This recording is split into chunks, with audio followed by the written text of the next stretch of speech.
Well, I've been looking for a new project gun. Been doing rifles. Built an M4. Built a 458 SOCOM. Tinkered with a Ruger American. Restocked my 7 mag. Doing lots of rifles. So I'm looking for a change.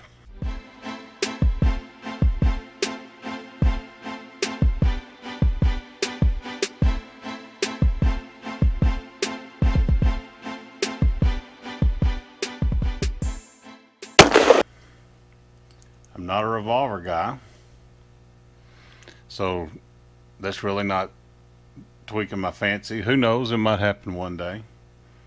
Ruger Red Hawk and 44 mag sure does look fun. But here lately I've been casting for 357 SIG.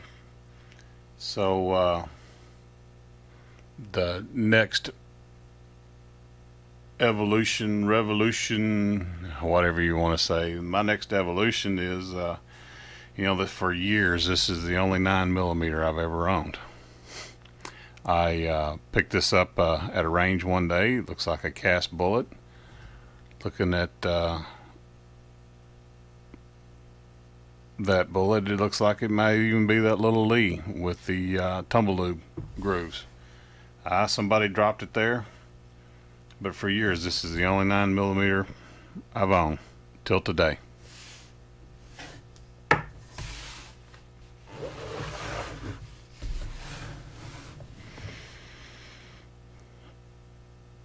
Been looking for a project gun.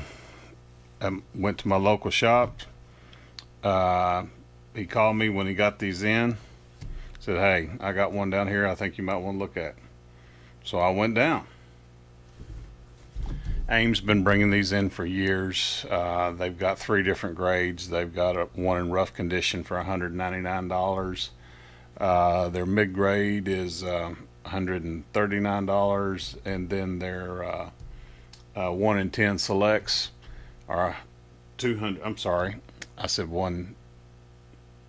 Their mid-grade are $229, and then their 1 in 10 selects are $249.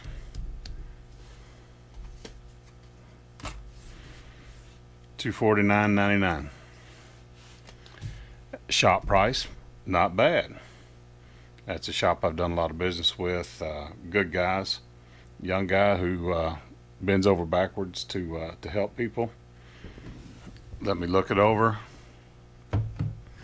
Star, 9mm import. It's sort of a knockoff between 1911 and I'm not real familiar with the high powers, but that's what I've heard some folks say. This particular one was built in 77. 8-shot plus 1, single stack mag. So we got to haggling and carrying on, and I talked him down $20 and he agreed, and then I talked him into throwing in an extra mag. If you look online, Bud's Gun Shop and so forth, these are anywhere from $30 to $35.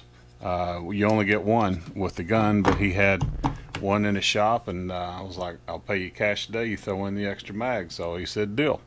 So here we go. It's all steel construction.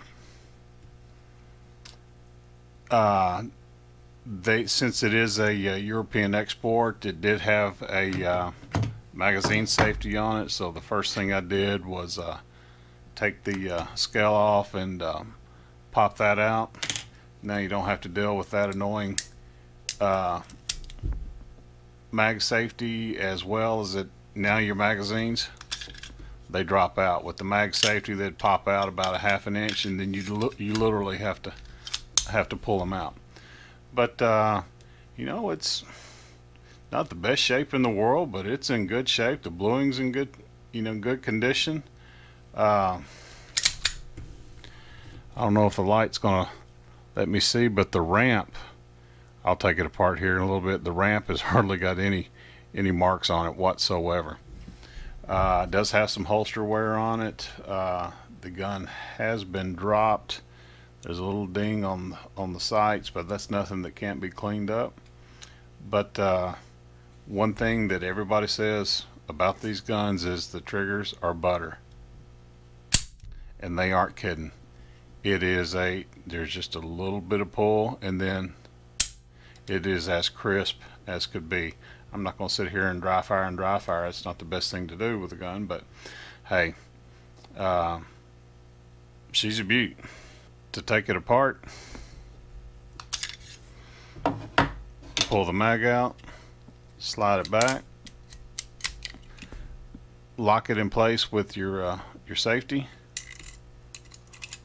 pop it out, release, comes right apart.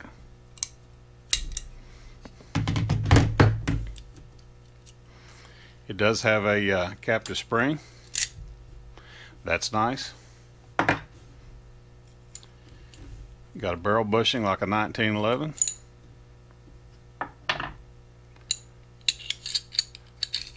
Barrel slides right out.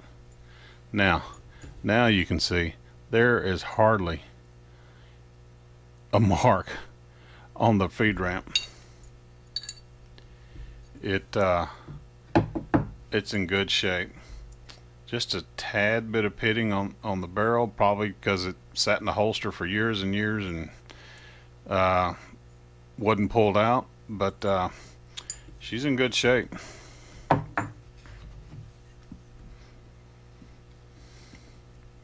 Does have a locked and cocked safety.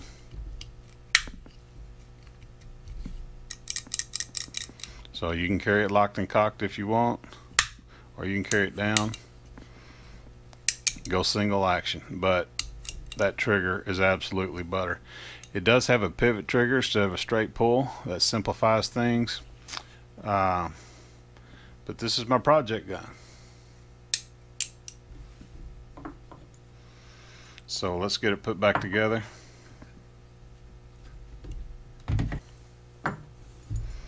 Slide our barrel in. Get our bushing in place. Slide our mainspring in.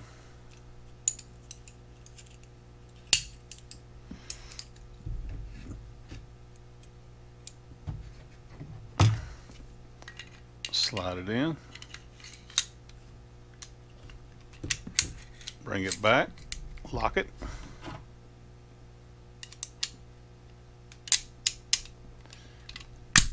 There you go. That's all there is to it. Handy dandy. Mag back in. We're good to go.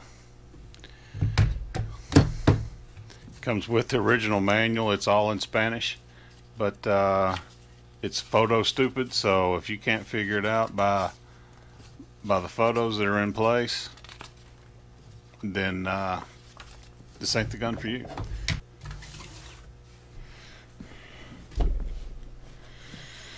So haven't even shot this thing. Hadn't even had her out to the range. It's that new. I've wiped it down, taken out that mag safety.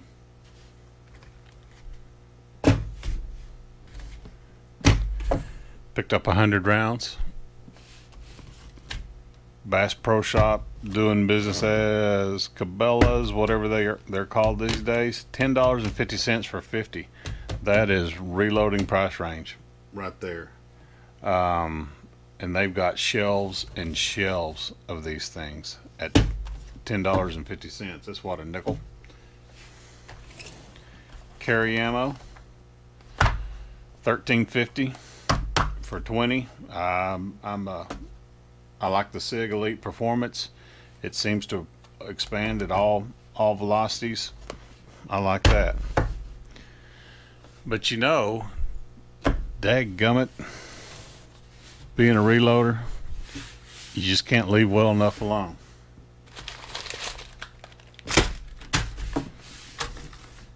Dadgummit.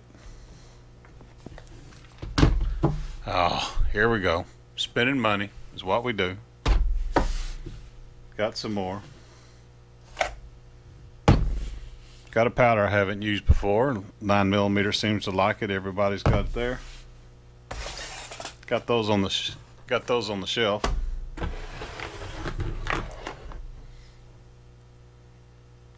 $9mm Luger. Gonna get me some free bullets out of it though.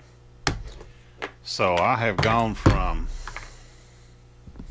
owning this to all this crap in one day. Dadgummit. You know how reloaders are. We can't help ourselves. So let's shove all this aside. Reset the camera and let's talk about our project. So as a project gun, here's what I'm wanting to do. Right now I'm looking for a set of custom grips. These are not the same as 911 grips. The bottom screw is off by about 1/8 of an inch compared to a standard 911. So looking for companies to do some work for us. Makes scales for these in wood, but I'm wanting to go solid black, so I can get wood scales, I can stain them solid black, but I'd rather have micarta or a solid plastic of some kind. So somebody can help me out on where to find some scales. 4S is not doing custom work anymore. They're only buying off the shelf. He's at retirement age and doing it for fun, and I guess he doesn't want to work that hard anymore. So I understand. You know, if I was retired, I'd want to be there too. So what I want to do is turn this into an everyday carry. I don't always want to carry a full size. If I'm wearing a little tighter shirt or something like that, a full size Glock will print pretty bad. So let's take this from a Spanish police gun of the 70s and 80s and turn it into one I want to carry. So one thing which is typical of all 911 types is there's a lot of sharp edges. So what I'm going to do, see if what I want to do is take some of these sharp edges down. I'm going to holster the nose or round off just a hair, make it easy on the holster, take some of these sharp edges off. As you can see, the slide, I actually did get to tinkering with it a little bit and did some stoning, but mainly to show the machine marks. I want to get these machine marks off of here. And we're going to go with a Cerakote. I'm going to bob off the hammer. It's notorious if you have a if you grip high, they're notorious about biting you with the hammer. So I'm going to bob off the hammer, round it, put a few serrations in there, and basically just smooth things out, get those sharp edges off.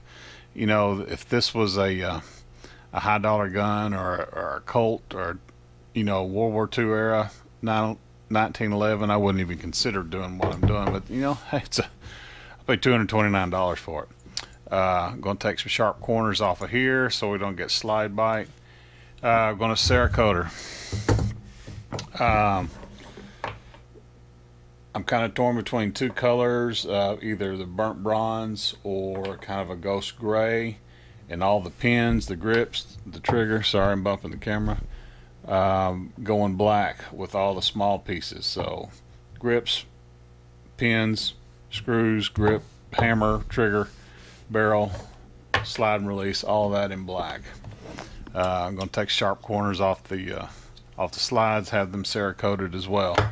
So let me know what color you guys think I ought to go. Being a project gun, I really like the burnt bronze, but the ghost gray and black looks awesome too. So chime in the comments and let me know, and we'll work this thing together. Thanks, guys. Y'all have a great day.